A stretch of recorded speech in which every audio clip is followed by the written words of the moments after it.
Sometimes it's just one of those press and record type of days and figure out what you're going to talk about. Something I want to touch is motivation, specifically killing your motivation and what that entails. To give a little context, with today, I'd say I had a bit of a bad mental day, and to get myself back to that motivation, regardless of you already started on the wrong foot, right? You already wasted times of the day. Are you gonna keep that day as a full-on write-off of like, oh, I still got a couple hours left in the day? You're gonna make use of those couple hours, or are you just going to give in already? That's where you see where your motivation's at. With me, I got back home today and super tired. I didn't get much sleep last night, as typical me be doing. I got maybe 4 hours of sleep, get back from work, and then I snooze off, and then I waste like the next 3 or 4 hours to get up. I'm like, damn, should I even go to the gym anymore? Yes. Something is better than nothing. Because if you don't do nothing, you are giving that whole day in. You should have a priority of things through like a day plan that should get done. For me, it's for work to obviously work is a guarantee on those work days, but it's also the progress through what you're trying to do, making sure that I'm praying that day. Any part of the day I'm praying. Usually I like doing it before I eat, and then I love doing it at the end of the night. Gotta get more consistent with this because I'm opening the Bible, I'm reading a verse, I'm taking my own perceptions and going back to my faith with God, constantly rooting whatever my challenges were that day, whatever my mental was that day, whatever the blessings and curses or obstacles I was facing through, rooting it back to God and keep that consistent thing. Other things can be consistent is going to the gym. Making sure I'm getting like my normal stuff done. Keeping stuff in my room clean, am I getting my food straight? I'm not constantly eating out. I'm food prep. What am I eating for lunch? What am I eating for dinner? What am I eating for the next day? Laundry, that's getting done. Making sure I'm not throwing stuff around my room, not getting too dirty. Little things that you keep as priorities throughout your day to make sure that you do maintain that motivation. Because once you start letting go of some of those things, your motivation actually is already dying down without you even realizing, right? Because those things not getting done means you're not motivated to do it. And once you start noticing that those things are falling through, you start feeling kind of hopeless in a manner. Like, oh, damn, I didn't do this today. Or I kind of fell short in accomplishing opening my Bible today, or going to the gym, or getting an errand done. And now you gotta look towards tomorrow. There's no going back on it. There's no going back and trying to fix it. What happened, happened. The time that passed. That's an obvious given, right? Some people are too stuck on living in the past that they're not focused on the present, or too focused on the big idea of the future. And then I ask you this question. There's this whole idea of the dream avatar, something I haven't done yet, something I need to do in terms of the dream avatar is the dream person or that dream figure that you are speaking to whenever you are speaking to your camera, whenever you are speaking to online audience. A thing I want to bring up that I kind of came with today while I was rushing through the gym just to get something done. The dream enemy. Who is your dream enemy? Sometimes, most of the time, with certain people, enemies are your biggest motivators. If you're someone who's competitive or someone who doesn't like taking shit from somebody, someone who's a threat to you, you're not just gonna sit there and just take it. You're gonna do something about it. You're gonna get and start taking a call to action. Some questions I wrote down when I kind of got to that bad mental spot of like, hey man, today was a pretty bad mental day, pretty bad progress day. A little bit of a setback, but you kind of got to take it and just go forward with it. You come back double as strong tomorrow. Come back better. Injuries happen. Emergencies happen. Mental setbacks happen. Not every day is going to be perfect. Almost every day is never going to be perfect. There's always going to be something in the way. So I asked myself and jotted down these questions in terms of questioning your own motivation. Do you really want it? Is something that will be brought up. Usually something I've been hearing from multiple different aspects. I'm trying to get better at volleyball, for example. I'm trying to get better and more in tune with being more authentic and finding my authentic self with my content, regardless of how much other things are going on in my life, career-wise, busy-wise, and the fact that I'm balancing so many different things I'm trying to get at. How badly do you want it? That's a really big motivation question to really gauge it. How badly do you want it? The second thing was, why are you doing things that make you hate yourself? If you're someone who's a big overthinker, someone who's a big nitpicky, overanalyzing, hardest on yourself, there's no bigger critique for you than you. You start noticing these bad habits. You start noticing these things you fall into, these temptations, these traps, these daily occurrences of why are you doing that? And then when you do it again, you get that kind of post clarity of like, why? Why are you doing that when you know you hate it? You know, if you had a friend doing something like this, you'd be on them. And maybe you don't have that right now, right? Maybe that's because you're not willing to be vulnerable or willing to be honest with someone, even if you have one trustworthy friend currently in your life. Hey man, if you see me lacking on this, right? Lacking with the gym, lacking with getting up on time, getting my sleep, call me out on it. Right now, I'll be honest, I do have someone like that. He calls me out on not getting enough sleep. He calls me out when I am slacking off in the gym. He does call me out on that. Not all aspects, but on those ends he does. And it's that matter of, this is the other question too with your motivation. How much do you actually spend time for yourself? Because you can have all this motivation, but if you're not taking care of your basic needs, then what does it matter? Those basic needs are like treating yourself out are little sentiments of like, going out to eat, just treating yourself out, something you're craving. Going out to the movie theater stuff because it's a movie you just want to watch. Go on a hike on a nice weather day because you just want to go enjoy the weather. Go enjoy some fresh air and enjoy some nature. Going on a solo trip because it's something you just want to enjoy your own company, maybe just talk to some strangers that you meet, make some new faces, interact, explore a bit. That's self-love, like sentiments. But on the day-to-day basis, are you giving yourself enough sleep? Are you eating properly every single day? Are you making sure you're taking care of that body well in terms of like what you're consuming? You're not constantly eating junk food. You're getting your fruits, you're getting your vitamins, you're getting your water, staying hydrated. Are you paying attention to that? That is the self-love part, right? Because you're paying attention to what you're doing, what you're consuming in your body. Even mentally, not just physically. That's also important too. Are you consuming brain rot type of content, right? Stuff that's frying your brain, frying your attention span. Even with lustful temptations, are you looking at a bunch of different girls and dudes with a lot bigger, richer lifestyles, and like falling into that law of comparison is also gonna kill your motivation because you're seeing the perfect part of their lives. And you assume as a consumer that that's 100% of their life. I'm not saying that the other 40-50% that they're not showing is some big level of imperfection, but that's what they display. How about those people that display almost their entire type of life where you know what they're doing? Streamers, IRL streamers, are pretty keen on this. They stream almost every single day where you as a consumer, a viewer, a follower, practically know what they're doing for most of their life. For people that are doing short form content, that is the people who actually share the least amount of their lives for the most part. Typically, that's what it is. It's short form content. It's a minute and a half for the most part, a minute to 2 minute video that they've maybe worked on for a whole week, a whole month. Who knows how long they worked on it. And it's a very easy depiction of a perfected part of their life. If just those who do raw short form content and they're getting pretty known for it, usually they've been doing it for a minute. People know their life story, and what their context is, where they're coming from, and they kind of been into this this like self-development type of character building type of niche where people see them progressing, where they went from one place to another, or they already have had that happen and they're sharing that part of their life of when they were at this low and when they've got to now, which maybe not even be a high. It might just be a lot higher than before. That is a little something I want to get into also, in terms of me getting more open with really willing to share that. But back to the motivation aspect, it's also the questions of calling yourself out, skipping a day on whatever that progress is. For me, I wrote skipping the gym, like seriously,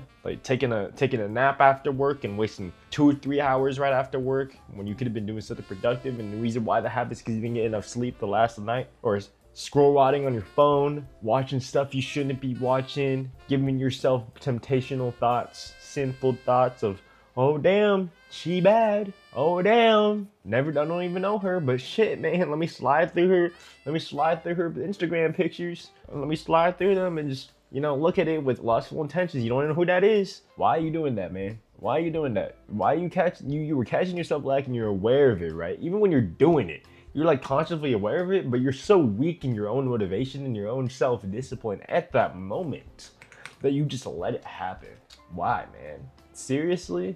It comes in like levels. Motivation at times comes in like a roller coaster where it's at like a really high and you're at a low, and you go back to a high, then you go back to a low. Consistency is the key. It doesn't have to be straight consistent, perfect consistent. It can be a little bit wavy, a little bit wavy. It doesn't have to be perfect. But you gotta try to get away from that. Oh, high motivation, boom, you're all the way back down here, and then boom, because you're back down there, you're like, damn, I need to log back in. Boom, and you're going all the way back up. No, that's a bad train to be on. That's a bad ride to be on. Because sometimes those bads can prolong. Same way those goods can also go long. But if those goods are long and eventually you go into a bad, you should have a little bit of a dip and realize those dips and then go straight back up. Then I also wrote kind of like it's like an own self rage bait type of piece of like, what would my enemy say to me? My dream enemy, right? My ideal enemy. He would say something like, keep going, keep doing that. Keep doing those bad habits. Keep being a disgrace, keep being a disappointment, keep disappointing God, keep disappointing yourself, disappointing your family. And hey, if you keep doing that, you're gonna keep remember that like, hey, no one is gonna tell you that like to not do that. You don't have anyone right now, it's just you. The only person you're disappointing and noticing all this stuff is you. Not no one, it's just you. None of your exes, none of your family, not your dog, not your cat, not your teacher, not your coach, not your teammates, not your friends. They're not going to tell you to fix that stuff. You got to fix it. You got to fix it. But hey, you don't got none of them, and I'm not going to say it. As my enemy would say, you know, I'm not going to tell you to stop doing that stuff. I want to prey on your downfall. I want to prey on it. Hey man, keep doing that stuff because I'm just going to keep getting better and better while you keep just going straight back to square one, right? And those people, maybe those your exes, or past friends, some people that have left your life. You gotta ask yourself this question, right? Hey, they left you because they left your life and left you behind because the version of you that you're trying to act, right? All those bad habits, all that lack of motivation, all that keep staying at that same level you are right now. That's where they think you're going to be at for your whole future. That's where they think you're going to be at permanently. That's why they lost the worth at you, because that's what they saw. And by you doing those motivations, those bad habits every day, you are proving them right every single day that you're liking that motivation, that you're not doing what you're supposed to do, they're falling into temptation, falling into lust, not building yourself step by step every single day.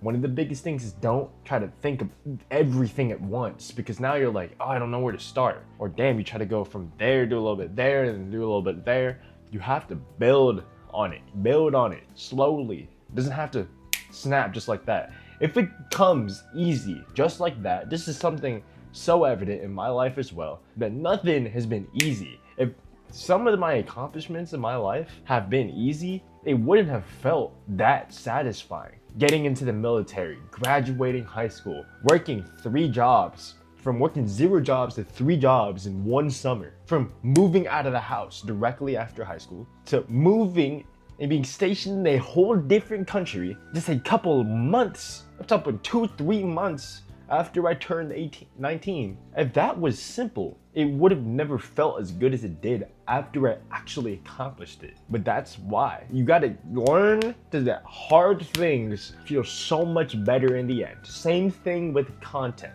If you're someone that's trying to do content, if you instantly go viral, instantly get so many followers, it becomes so easy. You're going to take it for granted for the most part. That's what most of them do. You get that fame, that popularity, you're on the platform. Hey man, that was so easy. Now you're just gonna maintain that. That was so easy. Some of them take it as a blessing. Those are the people that usually do make it a bit further because they take it as a blessing. Like, man, I just got super lucky. But then how many people, how many content creators that you listen to that have grown a platform? So maybe some of them are lying, but for the most part, I noticed this. They said, I've been doing content for 5 years, 7 years, 10 years. And then you see their platform like, they don't even have 1 million yet. Maybe they only have maybe a bit over 10,000. Maybe they have a couple 100,000. You talk to some people, like one of the coaches I'm talking to right now, he said for a whole year he posted every single day. And he was stuck at like 3,000 followers. He got stuck in the trap of consistency and constantly getting trapped in putting out non-authentic content because he was trapped in that kind of robotic mode of getting a post out every single day and not really giving himself to really find himself in his own content. And then once he took that break and came back and recollected and took that different approach of finding that authentic self of him, authentic version of him, I apologize, that's where he skyrocketed. It did take a bit of luck too, obviously, but the part of him that blew up was a part of his own thoughts, his own raw emotions, his own raw thoughts. And you don't have to be like someone else. It's okay to study other people's stuff and see what works. But if you really end up being patient and end up finding those people that do find you relatable, that do find your information that you have valuable, that they want to be helped, that's the people I want to find from just being me. That's it. Simple, plain and simple. I don't care if I put out 50 videos and they're getting less than 1,000 views and less than even 20 likes, because what's the difference between you getting 20 likes and you getting 100 likes? There is no difference. What is those 20 to 100 likes if none of them were impactful? The people will want to see it. And this is the thing that's lacking right now, right? I'm not getting comments. I'm getting a lot of individual DMs, some phone calls every here and then about, hey man, I'm seeing your stuff. I love it, man. Keep it up. I was wondering if you could, help me with certain advice, whether that's advice with faith, advice with starting content, advice with certain camera work, editing, photo work, softwares I'm using, in terms of where I'm traveling, how I'm doing that, in terms of stuff I'm doing with the military. I love those things. And if I can find those people that really care about this stuff, because I have so much valuable information, you just got to put it out there. Don't got to be perfect. I think really the thing I'm going to get to is just telling my story raw, just like this, just like a video. I'm gonna bullet point those stories, and in between these talking reps, I'm just do episodes of my life, and then eventually I can make a video after, a full edited video that's like cinematic and the storytelling and all those crazy edits and the music and everything, after I really project that story. Because once it's already out, it's not like, okay, it's already out there, maybe no one saw it, maybe 10 people saw it, there's 10 views on the video, on each video. I put it on every platform and no one sees it. Okay, keep telling the story. You're gonna have to keep telling the story over and over again to every new person that needs to hear that story and find that relatability and be able to be like, hey, this guy might know his stuff because he's done it. That's the credibility. You've done it. It doesn't matter how old you are, how young you are. If you've done it, you've done it. That is plain statement. And I have done it.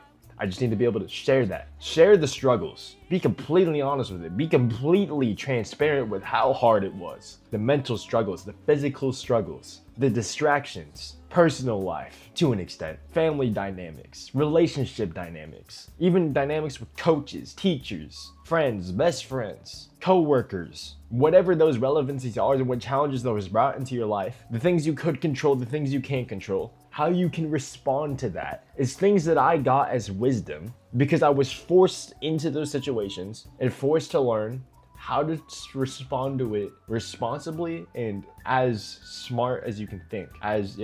Think about it wisely. The thing is, I did nothing perfect. The thing that I try to emphasize so much is that the reason why I have so much experience and so much wisdom is not because I was like perfect at it at first. Like I said, everything is hard.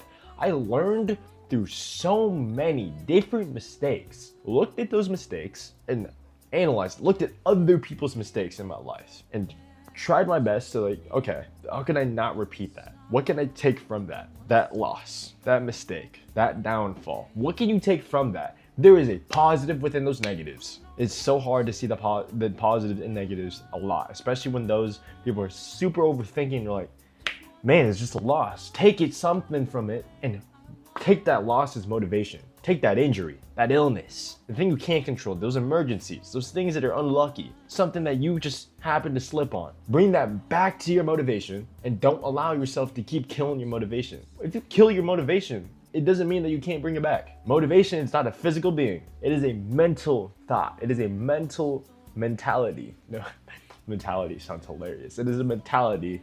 It is a sheer willpower. To put this you have to look at it in all different elements of what you're doing every single day, why you're doing it. Remember your why in anything. The military always emphasizes with you joining the military initially, remember your why. This is evident in any career, any family that you're invested into, any passion that you're invested into, sport you are passionate about. Why are you doing it? Remember that why. Write it down. Get in front of a camera, get in front of your phone, record it, pin it in your library, and go back to it whenever you think you're losing motivation and remind yourself why you were starting to do this and why you want to continue doing it. Because in the end of the day, it doesn't matter how much you don't believe it right now. If you want it bad enough and you're really passionate about it, you can make it happen. Yeah, that's all I got. What do we got here? A 24-minute rep? That's perfect. I love y'all. Stay blessed, stay safe. I'm gonna see y'all tomorrow.